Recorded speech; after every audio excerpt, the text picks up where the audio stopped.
Hi friends, எல்லோரும் எப்படி இருக்கீங்க? இன்றைக்கி வீடியோவில் என்ன பார்க்க போகிறீங்கன்னா, இன்றைக்கி சோயா 65 இதான் நம்ம இன்றைக்கி வீடியோவில் பார்க்க போகிறோம். அதுக்கு முன்னாடி என் சேனலுக்கு ஃபஸ்ட் டைம் பார்க்குறவங்க இருந்தால் சப்ஸ்கிரைப் பண்ணிடுங்க. வாங்க வீடியோக்குள்ளே போயிடலாம். நான் கேஸ் பற்ற வச்சு கடாயை வச்சு நல்லா தண்ணியை கொதிக்க வச்சுட்டேன். சோயானா ஒன்றும் இல்லை, மில் மேக்கர் தான். இதை தான் நம்ம இப்போ சுடு தண்ணியில் நம்ம போட்டுக்க போகிறோம். தண்ணி நல்லா கொதிக்கட்டும், நம்ம சேர்த்துக்கலாம். தண்ணி நல்லா கொதிக்க ஆரம்பிச்சிருச்சு. இப்போ நம்ம வந்து மில் மேக்கர் சேர்த்துக்கலாம். நல்லா கொதிக்கட்டும். இதோட கொஞ்சோண்டு உப்பு சேர்த்துக்கிறோம். ஒரு 5 நிமிஷத்துக்கு நல்லா கொதிக்கணும்.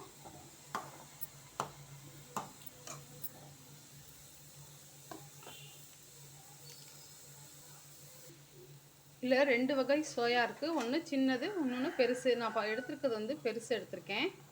இந்த பெருசு வந்து நம்ம போட்டிருக்கோம் பாருங்கள், சைஸு சின்ன சைஸாக தான் இருந்துச்சு. இப்போ நல்லா பெருசாகிட்டுருக்கு. அதே மாதிரி நல்லா பெருசாகணும்.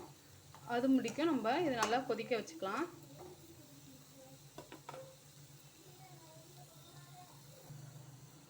நல்லா வெந்துருச்சு. இப்போ நம்ம கேஸ் ஆஃப் பண்ணிக்கலாம். கேஸ் ஆஃப் பண்ணிவிட்டு இதை வடிகட்டிடலாம். இது வடிகட்டியாச்சு. நல்லா ஆறணும். ஆறுனதுக்கப்புறம் இதை நல்லா இந்த மாதிரி ஒவ்வொன்றையும் நல்லா தண்ணி இருக்கும், அதை நல்லா பிழிஞ்சு எடுத்துக்கலாம். இப்போ சுடுது, ஒரு 5 நிமிஷம் ஆறட்டும். நல்லா ஆறிடுச்சு. இப்போ என்ன பண்ண போகிறோன்னா, இந்த மாதிரி அழுத்திடணும். அழுத்தினோம்னா தண்ணி வருது பாருங்கள். இந்த தண்ணி வந்து இருக்கக்கூடாது. இந்த மாதிரி ஒவ்வொன்றையும் எல்லாத்தையும் நம்ம தண்ணியை பிழிஞ்சிட்டு நம்ம எடுத்து வச்சுக்கலாம் தனியாக. சுடுது, நம்ம கை பொறுக்கிற அளவுக்கு நல்லா தண்ணியை பிழிஞ்சு எடுத்துடணும்.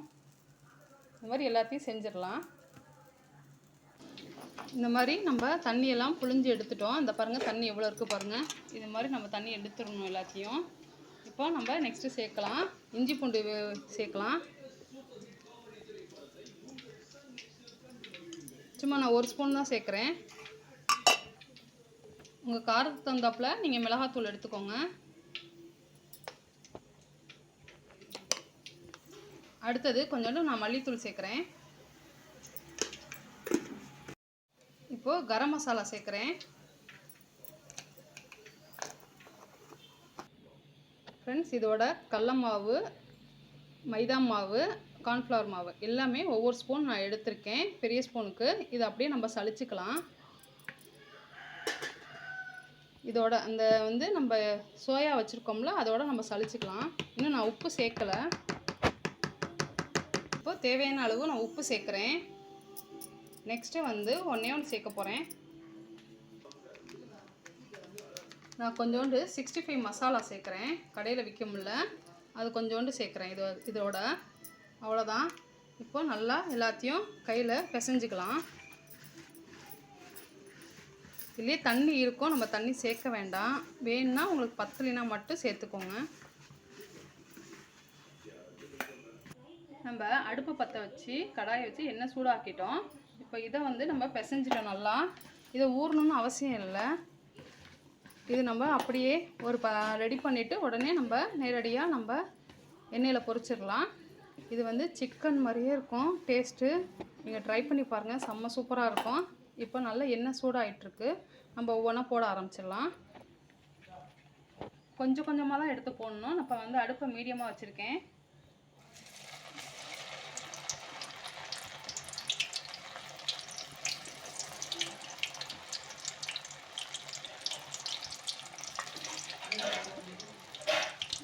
நல்லா வேகணும்.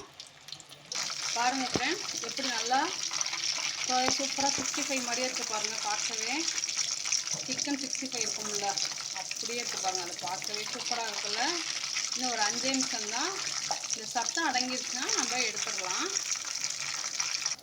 அவ்வளோதான் ஃப்ரெண்ட்ஸ், நம்மளோடது சூப்பராக ரெடி ஆயிடுச்சு. நான் எப்பயுமே கலர் சேர்க்க மாட்டேன், அதனால தான் நம்மளுக்கு நல்லா ப்ரௌன் கலரில் இருக்குது. அவ்வளோதான். இதை அப்படியே நம்ம எடுத்து ஒரு பவுலுக்கு மாற்றிக்கலாம்.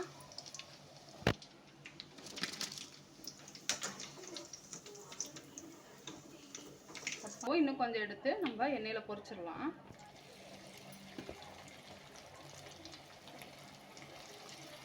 டேஸ்ட்டு சூப்பராக இருக்கும் ஃப்ரெண்ட்ஸ். ஈவினிங் ஸ்நாக்ஸ் மாதிரி கூட குழந்தைங்களுக்கு செஞ்சு கொடுக்கலாம்.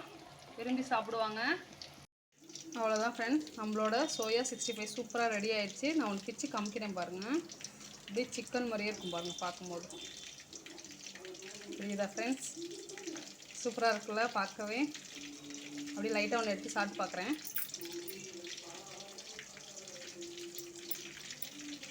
அப்படியே இருக்குது ஃப்ரெண்ட்ஸ். எப்படி நம்ம சிக்கன் சாப்பிடுவோமோ அதே மாதிரி தான் இருக்குது. நீங்களும் இந்த மாதிரி வீட்டில் ட்ரை பண்ணி பாருங்கள். குழந்தைங்களுக்கு வந்து ஸ்நாக்ஸாக ஈவினிங் செஞ்சு கொடுங்க. இதுக்கு ஒரு சாஸ் மட்டும் இருந்தால் போதும், குழந்தைங்களுக்கு ரொம்ப பிடிக்கும். நான் முக்கால்வாசி குழந்தைங்களுக்கு பிடிக்கிறதா தான் நான் செய்கிறேன். நீங்களும் இந்த மாதிரி ட்ரை பண்ணி பாருங்கள். பிடிச்சிருந்துச்சுன்னா என் சேனலுக்கு மறக்காமல் லைக் பண்ணுங்கள், ஷேர் பண்ணுங்கள், கமெண்ட் பண்ணுங்கள். நம்ம நெக்ஸ்ட் வீடியோவில் பார்க்கலாம். பாய்.